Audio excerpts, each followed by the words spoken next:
भूतिया बैंगन की खेती। स्कूल की गर्मियों की छुट्टियां पड़ चुकी थी।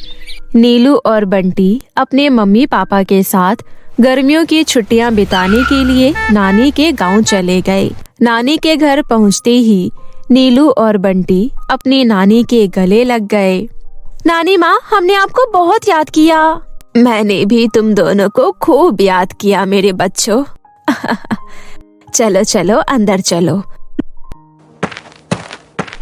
देखो मैंने तुम्हारे लिए क्या बनाया है। तुम दोनों को भूख लगी होगी ना, चलो पहले कुछ खा लो।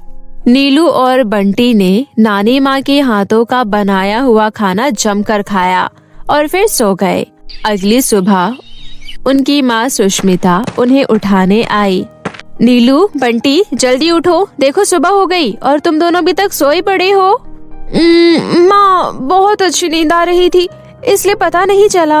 अच्छा ठीक है, अब उठो, देखो तुम्हारी पुरानी सहेली बाहर तुम्हारा इंतजार कर रही है। कौन? संध्या? हाँ संध्या। संध्या का नाम सुनते ही नीलू झट से उठकर बैठ गई और जल्दी से अपनी चप्पल पहनकर उससे मिलने घर की बाहर की ओर भागी। नीलू देखो, मैं कब से तुम्हारे उठने का इंतजार कर रही थी और तुम अभी सोकर उठी हो। मुझे लगा तुम सबसे पहले मुझसे मिलने आओगी और फिर हम दोनों घूमने जाएंगे। अरे अभी कौन सी रात हो गई है, चल अभी चलते हैं। बस फिर क्या था, दोनों सहेली घूमने के लिए निकल गई। पहले वो यहाँ वहाँ पूरा गांव घूमते हैं, फिर वो घूमते घूमते नदी के किनारे जा पहुँचे। दोनों सहेलियाँ वहाँ बैठकर ढेर सारी बातें करती है। धीरे धीरे शाम हो गई। संध्या नीलू को घर चलने के लिए कहती है, पर नीलू का अभी भी घर जाने का मन नहीं था। तभी इतने में वहाँ एक बूढ़ी औरत आई। वो बूढ़ी औरत दिखने में बड़ी अजीब थी। उसे देखकर ऐसा लग रहा था जैसे कि वो कुछ ढूंढ रही है। उस बूढ़ी औरत को देख नीलू से रहा नहीं गया और वो बोली, अरे अम्मा, आप कुछ ढूंढ रही हो क्या? मुझे बताओ। बूढ़ी औरत गुस्से से नीलू की ओर देखते हुए बोली, मेरे बैंगन यही लगा रखे थे मैंने। कहाँ रख दिए तुमने मेरे बैंगन? बैंगन? कौन से बैंगन? हमने तो यहाँ कोई बैंगन नहीं देखे। झूठी लड़की, तूने ही मेरे बैंगन लिए हैं। सच सच बता, तूने ही खाए हैं ना मेरे बैंगन? इतने में नीलू की सहेली संध्या बोली, नहीं अम्मा, हमने तो यहाँ कोई बैंगन नहीं देखे, हम सच बोल रही हैं। उन दोनों की बात सुनकर गुस्से में भरी बूढ़ी औरत पल भर में एक भयानक चुड़ैल में बदल गई। चुड़ैल को देखकर नीलू और संध्या की हालत खराब हो गई।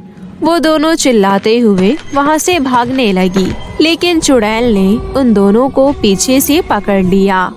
कहाँ भागी चली जा रही हो तुम दोनों? हमें छोड़ दो, हमें जाने दो। हमें जाने दो, हमारी माँ हमारा घर पर इंतजार कर रही होगी। नहीं छोड़ूंगी। तुम दोनों ने मेरे बैंगन बर्बाद कर दिए और मैं तुम दोनों को खा जाऊंगी। नहीं नहीं, प्लीज ऐसा मत करो। क्यों ना करूँ ऐसा? अगर मुझे मेरे बैंगन नहीं मिले तो मैं क्या खाकर अपना पेट भरूंगी? हम तुम्हारे लिए रोज बैंगन ले आएंगे, बस हमें जाने दो, छोड़ दो हमें। अच्छा, अपने आप को बहुत चालाक समझती है। मैं तुझे छोड़ दूंगी तो तू वापस थोड़ी ना आएगी। नहीं नहीं, हम जरूर वापस आएंगे, हम सच बोल रहे हैं, हमारी बात का यकीन करो। अच्छा तो ठीक है, मैं तेरी सहेली को अपने पास रख लेती हूँ। तू रोज मेरे लिए ताजे बैंगन लेकर आना और तेरी सहेली जब तक मेरे लिए यहाँ बैंगन की खेती करेगी, जब तक मेरा यहाँ बैंगन का खेत नहीं बन जाता और उसमें बैंगन आने नहीं लग जाते, तब तक ये मेरे साथ रहेगी।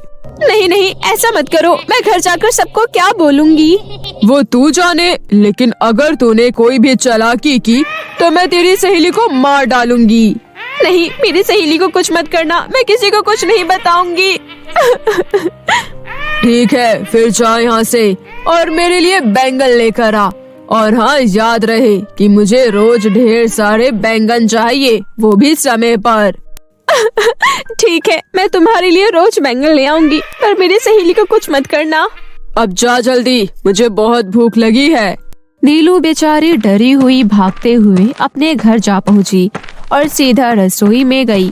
उसकी माँ सुषमा और नानी उसे इतना घबराया हुआ देखकर उससे पूछती है, आखिर क्या बात है? लेकिन वो किसी को कुछ जवाब नहीं देती और बस रसोई में कुछ ढूंढने लगी। तभी नीलू की नानी बोली, अरे बेटी नीलू, तुम रसोई में क्या ढूंढ रही हो और तुम इतना परेशान क्यों लग रही हो? नानी माँ, क्या आपकी रसोई में बैंगन नहीं है? बैंगन? पर तुमको बैंगन का करना क्या है? नानी प्लीज बताओ ना, बैंगन है कि नहीं? नहीं बेटा, रसोई में एक भी बैंगन नहीं है, पर हाँ, पीछे बगीचे में जरूर बैंगन लगे होंगे।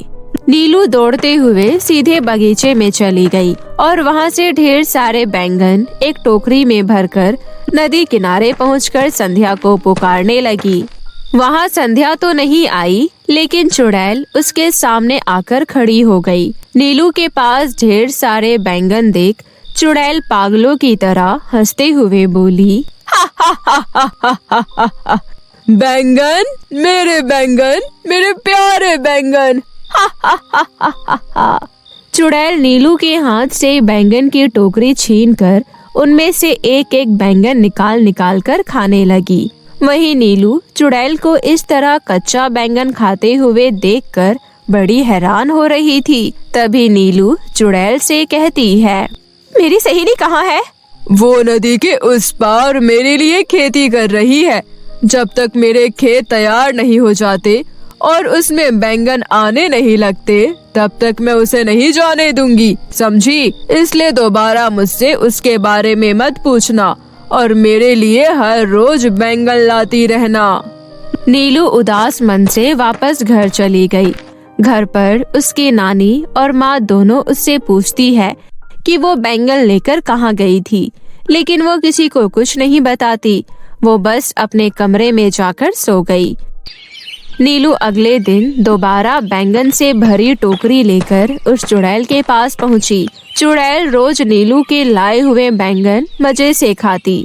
वहीं नीलू की सहेली बेचारी संध्या चुड़ैल के खेत में काम कर रही थी। एक दिन संध्या अकेले खेतों में काम करते करते बहुत ही ज्यादा थक गई और घर जाने की जिद करने लगी। ये देख चुड़ैल को बहुत गुस्सा आया। अब तूने दोबारा घर जाने का नाम लिया तो तुझे इसी जमीन में गड्ढा करके जिंदा दफना दूंगी, समझ गई? इसलिए जिंदा रहना चाहती है तो चुपचाप खेतों में काम कर।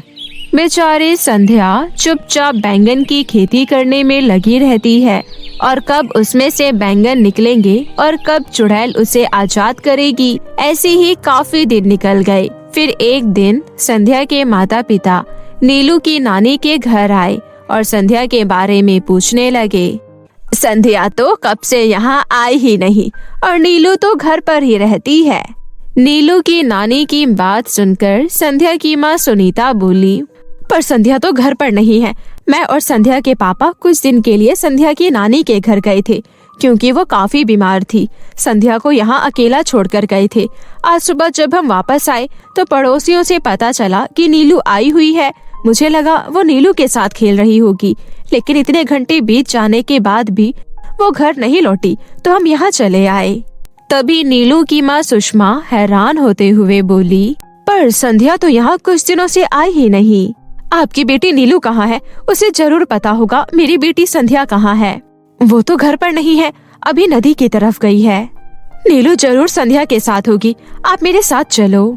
नीलू और संध्या की माँ दोनों नदी किनारे पहुँचती है, लेकिन उन्हें वहाँ कोई नहीं दिखता। तभी नीलू की माँ सुषमा की नजर नदी के उस पार पड़ी, जहाँ संध्या और नीलू चुड़ैल से बातें कर रही थी। ये देख संध्या की माँ सुनीता घबराते हुए बोली, ये तो बैंगन खाने वाली चुड़ैल है। ये दोनों क्या कर रही है उसके पास? क्या बैंगन खाने वाली चुड़ैल? हाँ नीलू की माँ, ये चुड़ैल बैंगन खाती है और ना जाने इसने कितने खेत बर्बाद कर डाले। ओह अच्छा, अब मुझे कुछ समझ में आ रहा है। नीलू रोज बगीचे में से बैंगन तोड़कर ले जा रही थी और जब मैं पूछती थी तो कहती थी कि गाय को खिलाने के लिए ले जा रही हूँ। कुछ तो गड़बड़ है। देखो ना, दोनों कैसे चुड़ैल से बातें कर रही है, जैसे उसे कब से जानती हो। एक काम करते हैं, वापस घर चलते हैं। जब नीलू घर वापस आएगी तब हम उससे ही पूछेंगे। बस फिर दोनों की माँ वापस घर लौटकर नीलू के आने का इंतजार करने लगी। नीलू जब घर आई तो वो उससे उस चुड़ैल के बारे में पूछने लगे, नीलू बुरी तरह घबरा गई और रोने लगी। फिर रोते रोते सब कुछ सच सच बता दिया। सारी बात जानकर संध्या की माँ रोते हुए बोली, हाय मेरी बच्ची कब से उस चुड़ैल के पास है? मैंने तो सोचा था वो घर पर आराम से रह रही होगी। हे भगवान, अब मैं क्या करूं? कैसे लाऊं अपनी बेटी को वापस? रो मत आंटी जी, जैसे ही उस चुड़ैल के खेत में बैंगन आ जाएंगे वो संध्या को छोड़ देगी। नहीं छोड़ेगी वो चुड़ैल, उसने तुमसे झूठ बोला है। चुड़ैल है वो, चुड़ैल। नीलू की माँ सुषमा संध्या की माँ को दिलासा देते हुए बोली, बहन तुम परेशान मत हो, हम कैसे भी करके संध्या को चुड़ैल से छुड़ा लाएंगे। नीलू की माँ नीलू की नानी को सब बताती है। उसकी नानी फिर उन सबको एक तांत्रिक के पास लेकर जाती है। तांत्रिक सारी बात जानकर उनको एक मटका देते हुए बोला, इस मटके में चुड़ैल को डालना तुम्हारा काम है, उसके बाद ही मैं कुछ कर पाऊंगा। अब किसी को समझ नहीं आ रहा था कि वो चुड़ैल को उस मटके के अंदर कैसे डाले। तभी नीलू कुछ सोचते हुए बोली, मेरे पास एक तरकीब है, क्यों ना हम उस चुड़ैल को बैंगन का लालच देकर और उसे इस मटके के अंदर बंद कर दे। मेरा मतलब क्यों ना हम इसमें ढेर सारे बैंगन भर दे और चुड़ैल जैसे ही इसमें अपना हाथ डालेगी हम पीछे से उसे धक्का दे देंगे। बस फिर अगले दिन नीलू मटके को लेकर चुड़ैल के पास गई और उस मटके को चुड़ैल के सामने रख दिया। ये मटका क्यों लाई है? मेरे बैंगन कहाँ है? मुझसे रोज सारे बैंगन रास्ते में गिर जाते हैं, इसलिए आज मैं बैंगन मटके में भर कर लाई हूँ।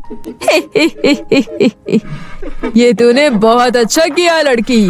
चुड़ैल मटके से बैंगन निकालने के लिए जैसे ही झुकी तभी नीलू बड़ी फुर्ती से चुड़ैल को जोर से धक्का दे दिया और चुड़ैल मटके के अंदर जा गिरी। चुड़ैल के गिरते ही नीलू ने मटके का ढक्कन लगा दिया। ये तूने क्या किया? निकाल मुझे बाहर। अब तो रहे इसी मटके के अंदर, बहुत परेशान कर लिया तूने हम सबको। उसके बाद वहाँ तांत्रिक को लेकर बाकी सब भी आ गए। तांत्रिक तुरंत उस मटके को ले जाकर चुड़ैल के ही खेत में गड्ढा खोदकर गाड़ दिया। इस तरह चुड़ैल अपने ही बैंगन के खेत में हमेशा के लिए कैद हो गई।